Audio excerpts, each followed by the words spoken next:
Election commission के हुक्म पर खैबर पख्तूनख्वा की निगरान काबीना मुस्ताफी 25 मेंबरान में से 23 मेंबरान ने इस्तीफे दे दिए।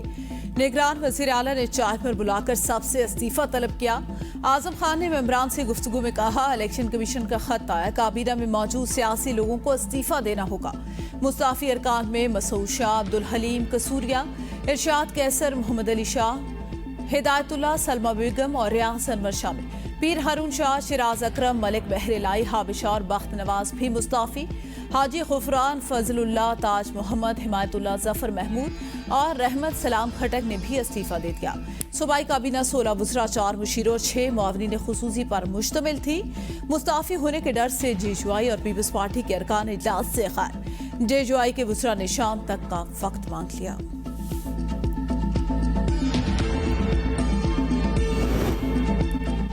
कराची के इलाके असफहानी रोड पर पुलिस और डाकुओं के दरमियान फायरिंग का तबादला। पुलिस कांस्टेबल गुलाम मोहम्मद शहीद, कांस्टेबल उमैर जख्मी, दोनों एहलकार अस्पताल मुंतकिल। एक डाकू को जख्मी हालत में गिरफ्तार कर लिया गया।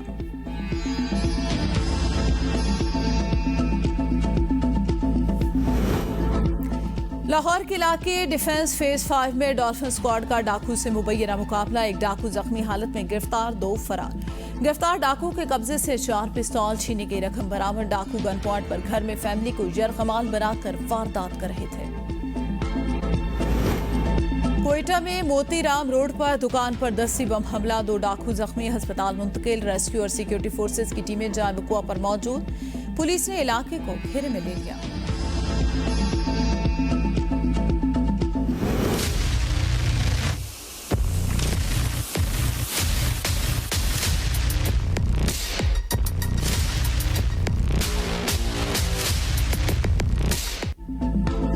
कौन होगा निगरान वजीर आजम? वजीर आजम शहबाज शरीफ से राजा रियाज की मुलाकात। दोनों ने निगरान वजीर आजम के लिए 3 नाम पेश कर दिए। किसी नाम पर इत्तफाक ना हो सका, कल दोबारा मुलाकात होगी। अपोजिशन लीडर राजा रियाज कहते हैं, कल वजीर आजम से दोबारा मुलाकात होगी। मैंने भी वजीर आजम को 3 नाम दिए जो उन पर गौर करेंगे।